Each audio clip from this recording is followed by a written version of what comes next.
Hello நம்ம wise எப்படி இருக்கிறீங்க? இன்றைக்கி தமிழ்நாட்டில் தீபாவளி எல்லாருக்கும் சிறப்பாக முடிஞ்சிருக்குன்னு நான் நினைக்கிறேன்.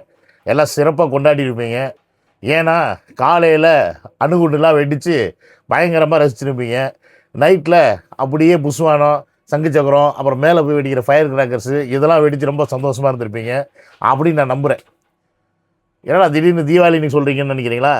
அஃப்கோர்ஸ் நமக்கெல்லாம் இன்றைக்கி தீபாவளி தான். காலையில் தளபதி ஸ்பீச்சு பிளாஸ்ட்டு ஆட்டம் பாம் ரேஞ்சுக்கு இருந்துச்சு. இந்த பக்கம் அப்படியே 6:30 மணிக்கு பார்த்தீங்கன்னா ஜனநாயகனோட செகண்ட் சிங்கிள் அது பார்த்தீங்கன்னா வேறு லெவலில் இருக்குது அந்த சாங்கு. ஏன் இந்த சாங்கை இன்றைக்கி ரிலீஸ் பண்ணோம்? ஏன் வேறு என்றைக்காவது ரிலீஸ் பண்ணிடக்கூடாது? இன்றைக்கி இந்த சாங்கை ரிலீஸ் பண்ண வேண்டிய அவசியம் என்ன அப்படின்ற கேள்வி எனக்கு வந்துச்சு.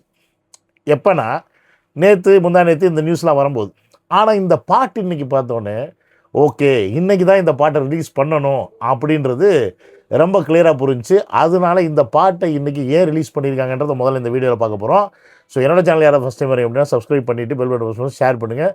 மறக்காமல் உங்கள் கமெண்ட்ஸை போட்டுருங்க. அப்புறம் என்னோடய வாட்ஸ்அப் குரூப்பில் வந்து சேர்ந்தா லிங்க் டிஸ்கிரிப்ஷனுக்கு அதை கிளிக் பண்ணி வந்து ஜாயின் பண்ணிங்க. வாங்க உழப்பலாம்.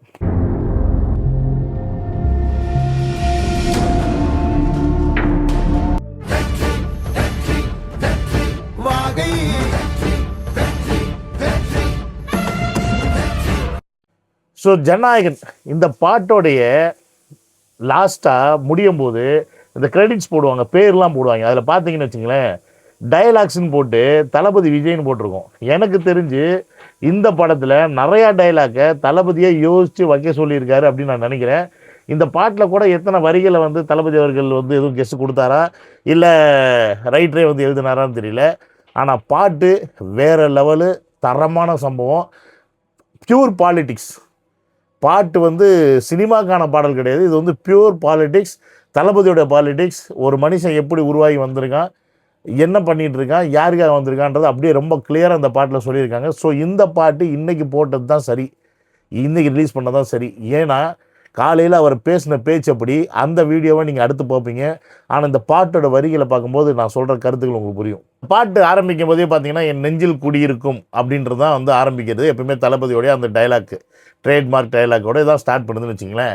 அது அடுத்தவொடனே லைன் என்ன வருது பார்த்தீங்களேன், ஒரு பேரே வரலாறு அழிச்சாலும் அழியாது அவன் தான் ஜனநாயகன் அப்படின்னு படத்துக்காக ஜனநாயகனாக சொல்லியிருக்காங்க. பட் அழிச்சாலும் அழியாது அவன் தான் தளபதி விஜய் அப்படின்றதான் இங்கே மேட்ரு. ஏன்னா ஒரு பேரை நம்ம வரலாறாக மாற்றுறதுன்னு இருக்குது பார்த்தீங்களா, அவ்வளோ ஈஸியான விஷயம்லாம் கிடையாதுங்க. என் பேர் விஜய் தான், அதுக்காக நான் நினச்ச உடனே வரலாறாக மாற்றிட முடியுமான்னு கேட்டிங்கன்னா கஷ்டம். அதுக்குன்னு வந்து எல்லாத்துக்கும் மேலே ஒன்று இருக்கணும். பட் இருந்தாலும் அதற்கான அந்த மக்களுடைய சப்போர்ட் ஒன்று இருக்கணும். தளபதி அவர்கள் படத்தில் நடிக்கும்போது ஒரு ஹீரோவாக வந்தார், நடித்தார். படத்தில் ஸ்டார்டிங்கில் எவ்வளோ கஷ்டப்பட்டான்னு தெரியும், அதுக்கப்புறமா எவ்வளோ பேச்சுக்கள் வாங்கினான்னு தெரியும். இன்றைக்கி அதுலேருந்து ஒரு உச்ச நடிகர் ஆகிறதுன்றது வந்து சாதாரண விஷயம் கிடையாது. முதல்ல அந்த இடத்த இன்னொரு நடிகர் வந்து பிடிக்கணுன்றதே பெரிய விஷயம். அந்த சம்பளத்தில் இன்னொரு நடிகர் வந்து தமிழ் சினிமாவில் வாங்க முடியுமான்றதே கேள்விக்குறி தான். இனி வரப்போகிற காலகட்டத்திலையும் சரி. அப்படி இருக்கும்போது சினிமாலேயே தன்னுடைய உச்சத்தை தொட்ட ஒருத்தர், அதில் ரொம்ப பேரை பதிச்சவர். ஆனால் அது வரலாறு ஆகுமான்னு கேட்டிங்கன்னா அதில் ஆகாது. ஏன்னா அது அவருடைய தொழிலில் யார் தான் நம்பர் 1 பணக்காரராக இருந்தாலும் அவங்க வந்து வரலாறு படைக்கவே முடியாது. இன்றைக்கி அவன் பணக்காரன், நாளைக்கு வேற ஒருத்தன். வரலாறு எதில் படைக்க முடியும்னா மக்கள் சேவையில் மட்டும்தான் வரலாறு படைக்க முடியும். அது வந்து பாசிட்டிவாக இருந்தாலும் சரி, நெகட்டிவாக இருந்தாலும் சரி.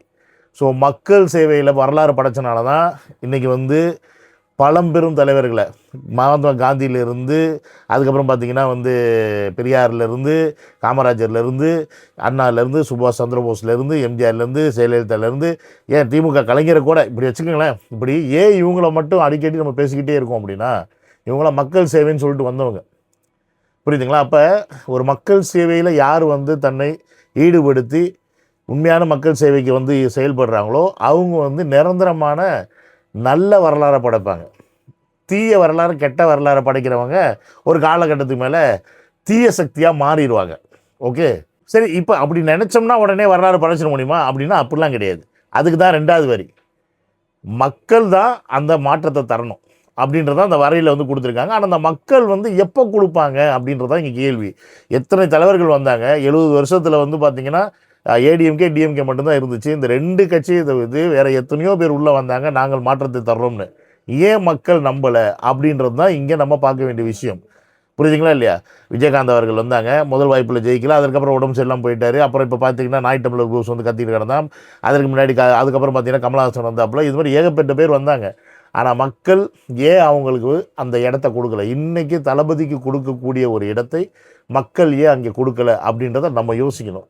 ஸோ மக்கள் ஒரு மாற்றத்தை கொடுக்கணும்னு விரும்பும்போது, அப்போ தரமான ஒருத்தர் இறங்கும்போது கண்டிப்பாக அந்த மக்கள் வந்து அவனுக்கு சப்போர்ட் பண்ணணும், சப்போர்ட் பண்ணுவாங்க.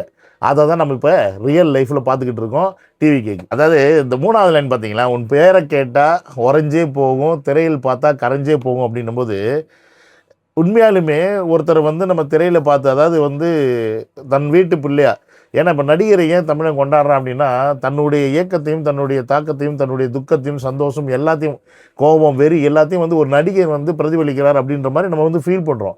அதனால தான் திரை நடிகர்கள் வந்து நம்ம ரொம்ப கொண்டாடுறோம். ஸோ இதெல்லாம் வந்து புரிகிறனால தான் இந்த நடிகர்கள்லாம் வந்து நம்மளை வந்து மிளகா அரைச்சிக்கிட்டே இருக்கிறாங்க. நல்லது செய்கிறேன் நல்லது செய்கிறேன்னு சொல்லி படத்தில் காமிச்சிட்டு, ஆனால் உண்மையாலுமே நல்லது செய்ய வரல.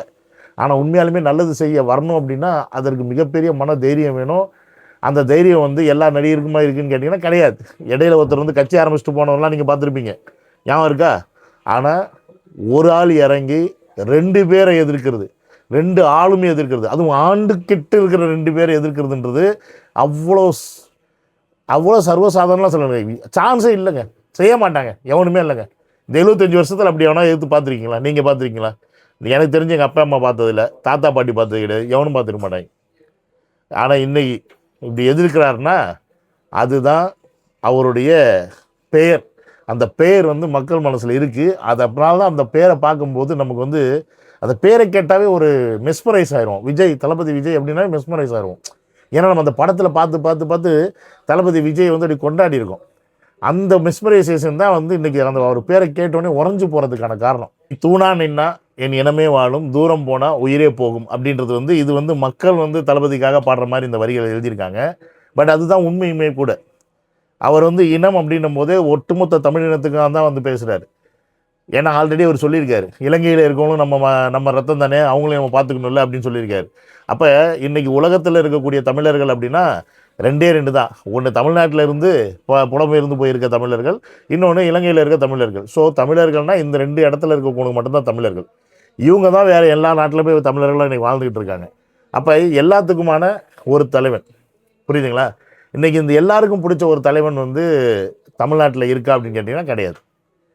இன்றைக்கி எத்தனையோ வெளிநாடுகளில் இருக்க ஃபேன்ஸ், நீங்கள் விஜய் வந்து பிடிச்சவங்க இருப்பீங்க, அவங்களாம் ஒன்று சேர்ந்தாங்கன்னா இன்றைக்கி வந்து அவர் அசைக்க முடியாத சக்தி. இன்றைக்கி தமிழ்நாட்டில் வந்து அவர் வந்து இன்னும் எத்தனை வருஷம் ஆனாலும் சரி அசைக்க முடியாத ஒரு சக்தியாக இருப்பார். ஸோ அப்படிப்பட்ட ஒரு தலைவனை வந்து இன்றைக்கி எல்லோரும் தூக்கி கொண்டாடிட்டு இருக்காங்க. அதனால தான் இவ்வளோ பெரிய சம்பவத்தை அவங்க பண்ணியும், கரூரில் அவர் வந்து மொத்தமாக முடிச்சு விடணும்னு நினச்சோம், அவர் நம்மளை விட்டு போகாமல் இந்த மக்கள் நம்மளை நம்பியிருக்காங்க, இவ்வளோ பெரிய சம்பவம் நடந்ததுக்கப்புறம் நம்மளை வந்து கைவிடலை அப்படின்னு சொல்லிட்டு நம்ம கூட திருப்பி வந்து நின்றுருக்கார். இதை அவர் புரிஞ்சிக்கிட்டு இருக்காரு. நம்ம விட்டுட்டோம்னா இவங்களுக்கு அப்படி அடுத்து யார் இருக்கா சப்போர்ட் பண்ணுறதுக்கு? இவங்க வந்து அடுத்து வாழ்க்கையை வந்து ஒரு அடிமை வாழ்க்கையாக வாழணும், வாழ்க்கையே இவங்களுக்கு வீணாக போயிடும், உசுர விடுறத தவிர வேறு ஆப்ஷனே கிடையாது அப்படின்ற மாதிரி அவர் புரிஞ்சுக்கிட்டார். அதனால தான் இன்றைக்கி வந்து இந்த அரசியல் களத்தில் இறங்கியிருக்கார். அடுத்து இந்த பாட்டில் வர வரிகள்லாம் எதாக சொல்லுதுன்னு பார்த்தீங்கன்னா, எதிரிகளுக்கு ஒரு சிம்ம சொப்பனம் தான், நீ எவ்வளோ இடைஞ்சல் கொடுத்து என்ன பண்ணாலும் இவர் வாள் எடுத்தார்னா நீங்கள் காலி அப்படின்றது தான் இங்கே வந்து சொல்கிற மாதிரி. ஆக்சுவலி இந்த பாட்டு வந்து தளபதி பாடுற மாதிரி கிடையாது, தளபதியை மக்கள் ப்ரைஸ் பண்ணி பாடுற மாதிரி, மக்கள் வந்து நீங்கள் வாங்க, நீங்கள் எங்கள் கூட இருங்க அப்படின்னு சொல்லி கேட்குற மாதிரி தான் இந்த பாடலே வந்து அமைஞ்சிருக்கும். நீங்கள் பார்த்துருப்பீங்கன்னா தெரியும். ஏன்னா ஒரு பேர் அந்த ஸ்டார்டிங்லேருந்து எல்லாமே பார்த்தீங்கன்னா இவரை வந்து நீங்கள் போயிடாதீங்க, எங்களை விட்டு நீங்கள் போயிடாதீங்க, நீங்கள் தான் எங்களோட உசுறு அப்படின்ற மாதிரி மக்கள் வந்து அவர் ப்ரைஸ் பண்ணி பாடுற மாதிரி தான் இந்த சாங்கே வந்து எழுதியிருக்காப்புல. அடுத்த வரி பார்த்தீங்கன்னா செம்மையாக எழுதியிருக்காப்புல, இவருடைய வெறி அடங்காது, கொடி இறங்காது, முடி தலை வணங்காது, புயலே அடித்தாலும் ஒன்றுமே ஆகாது அப்படின்ற மாதிரி அழகாக கரூர் சுச்சுவேஷனை மனசில் வச்சு எழுதியிருக்காப்புல இந்த பாட்டை, இந்த லிரிசிஸ்ட். ஏன்னா இந்த சம்பவத்துக்கு அப்புறம் தான் தளபதி பயங்கரமாக வெறி ஆகிட்டார். இந்த தீய சக்தி திமுகவை பார்த்து செம்ம வெறி ஆகிட்டார். அது நல்லாவே நமக்கு தெரியுது இன்றைக்கி ஈரோடு ஸ்பீச்சை பார்க்கும்போது. அந்த மாதிரி கட்டத்திலையுமே இவரை வந்து பார்த்திங்கன்னா பழனிசாமி அப்படியே நூல் போட்டு உள்ளே இழுத்துக்க பார்த்தாரு. இவ்வளோ பெரிய சிக்கலில் இருந்து நம்ம மாட்டிப்போமோ, இல்லை நம்மளை வந்து ட்ராப் பண்ணி முடிச்சுடுவாங்களோ அப்படின்னு கொஞ்சம் கூட பயப்படாமல் தில்லா தனியாக நின்று தெம்பாக எதிர்த்தாரு பார்த்தீங்களா, உன்னால் முடிஞ்ச நீ பாடுற, என்னால் நான் முடிஞ்ச பார்த்துக்கிறேன்னு. அதுதான் அதுதான் அந்த தைரியத்தை தான் இந்த இடத்துல இந்த 4 வரியில் எழுதியிருக்காப்புல. முக்காலத்தில் இது போல் உன்னை போல் யாரும் கிடையாது, சிங்கம் என்றைக்குமே வந்து இறங்காது, யாருக்கும் ஆகாது அப்படின்றது தான் வந்து அடுத்த லைனாக போட்டிருக்காப்புல. உண்மையாலுமே இப்படி ஒரு சுச்சுவேஷனில் இந்நேரம் வேற ஆளாக இருந்திருந்தால் அப்படியே சரண்டர் ஆகி மக்களாவது மயிராது அப்படின்னு சொல்லிட்டு போயிருப்பாங்க. நம்ம டார்ச் லைட்டு கமலஹாசன் மாதிரி, புரியுதுங்களா? ஆனால் அவ்வளோ பெரிய ஒரு சம்பவம் நடந்தும் தன்னுடைய கரியரோட உச்சத்தை விட்டுட்டு வந்து இன்றைக்கி மக்கள் முன்னாடி இப்படி போய் கெட்ட பேர் வாங்கினாலும் பரவாயில்ல, நம்ம சேஃப்டி ஆனால் போதும்னு நினச்சிருந்தார் அப்படின்னா இந்நேரம் இவர் எப்படி வேணால் டிசைன் பண்ணியிருக்கலாம், எப்படி வேணால் கட்சியை கொண்டு போயிருந்துருக்கலாம். ஆனால் அங்கே ஒரு அநியாயம் நடந்திருக்கு. அந்த அநியாயத்துக்கு நீதி கிடைச்சே ஆகணும்னு சொல்லிட்டு தன்னந்தனியாக நின்று சுப்ரீம் கோர்ட்டுக்கு போய் இன்னைக்கு அந்த கேஸை விசாரணை லெவலில் வச்சுருக்காரு பாருங்க. இதுதான் சிங்கம் அப்படின்றது. Line is always a line. அடுத்து தளபதியோடைய லாஸ்ட் அந்த ப்ரைஸ் பண்ணுற லைன்கள் தான். நீங்கள் கொடுத்த சந்தோஷம், அந்த சந்தோஷத்துக்கு நாங்கள் காலத்துக்கு நன்றி இருப்போம் அப்படின்னு. அஃப்கோர்ஸ் தளபதியோடைய படத்தை தேட்டரில் போய் பார்த்தாவே அது திருவிழா கூட்டம் தான், திருவிழா கொண்டாட்டம் தான். அப்படி கிட்டத்தட்ட தளபதி வந்து தன்னுடைய ரசிகர்களை வந்து வச்சுருந்தார். ரசிகர்களுக்காகவே படம் எடுத்தார். ஒரு கட்டத்தில் ரசிகர்கள் மீறி மக்களுக்காக படம் எடுக்க ஆரம்பித்தார். ஒரு கட்டத்தில் மக்கள் மட்டும் இல்லாமல் எப்படி அரசியல் சூழ்நிலை நடந்துக்கிட்டு இருக்கு, என்ன மாதிரிலாம் மக்கள் வந்து கொள்ளையடிக்கிறாங்கன்னு சொல்லி பல அரசியல் கட்சிகளே எதிர்த்து படம் எடுத்தார். ஸோ ஆனால் இது எடுத்தாலுமே மக்களுக்கு புரிகிற மாதிரி எடுத்தார். எதையும் சும்மா டாக்குமெண்ட்ரி மாதிரி எடுத்து புரிய வைக்காமல், நானும் படம் எடுக்கிறேன் பேரில் எடுக்காமல், மக்களுடைய கஷ்டத்தை எப்படி மக்களுக்கு புரிய வைக்கணுமோ படத்தின் மூலிமா அதை தன்னோட உடல் மொழியிலையும் படத்தோட கதையிலையும் அந்த படத்தை சுவாரஸ்யத்துலேயும் அப்படி வச்சு கொண்டு போன ஒரு மனிதர் தான் அது தளபதி தான். ஸோ அதை தான் இந்த பாட்டில் வந்து ஃபைனலாக சொல்லி முடிக்கிறாங்க. ஸோ ஒட்டுமொத்தமாக இந்த பாட்டை வந்து தளபதிக்கு டெடிகேட் பண்ணுற மாதிரி இந்த பாட்டை வந்து எழுதியிருக்காங்க. யார் டெடிகேட் பண்ணுறது? ஃபேன்ஸ், தளபதியோட ஃபேன்ஸு, தளபதியோட தொண்டர்கள், தளபதியோட எப்படி சொல்கிறது, ஏன்னா தளபதி வந்து இன்றைக்கி ஃபஸ்ட்டு கட்சி ஆரம்பித்து உள்ளே வந்ததுக்கு முக்கியமே காரணம் என்னென்னா அவருடைய ரசிகர்கள் தான். புரியுதுங்களா? தான் மேலே வச்சுருக்கக்கூடிய அந்த அன்பு. ஏன்னா அவங்க தான் முதல்ல சப்போர்ட் பண்ண போகிறாங்க, அதுக்கப்புறமா தான் மக்கள். ஸோ இவங்களுக்கு அடுத்து தான் மக்கள் அப்படின்னும் போது இது வந்து ஃபேன்ஸ் வந்து ஒரு ட்ரிபியூட்டாக தளபதிக்கு எழுதின மாதிரி இந்த பாட்டை வந்து விவேக் எழுதியிருக்காரு. ஸோ செம்மையாக எழுதியிருக்காரு. ஆனால் இன்றைக்கி இந்த பாட்டு இதுக்கு தான் ரிலீஸ் பண்ணியிருக்காங்க. ஏன்னா தளபதி தோண்டு போய் அப்படியே உட்காந்துடாமல் திருப்பி தில்லா ஈரோட்டில் வந்து இறங்கி நின்று ஒரு மாநாடு ஒன்று நடத்தினாரு பாருங்க, பொதுக்கூட்டத்துக்கு பதிலாக குட்டி மாநாடுன்னு சொல்லிட்டு அந்த மாநாட்டுக்கு மக்கள் வந்து ஆதரவு கொடுத்தாங்க பாருங்க. இது மக்கள் கொடுத்த க்ரீன் சிக்னல். நாங்கள் இருக்கோம் உங்களுக்கு, நீங்கள் ஏன் தளபதி கவலைப்படுறீங்க, நீங்கள் இறங்கி கில்லி ஆட்டம் ஆடுங்க, சல்லியாக இந்த தீய சக்தி திமுகவை நொறுக்குங்க அப்படின்றது தான் இந்த பாட்டின் மூலயமா உணர்த்திருக்காங்க அப்படின்றத நான் சொல்லி இந்த வீடியோ முடிச்சுக்கிறேன். அடுத்த வீடியோவில் தீய சக்தி திமுகவை எப்படிலாம் நேற்று நொறுக்கினார்ன்றதை சுவாரஸ்யமாக பார்ப்போம். பை.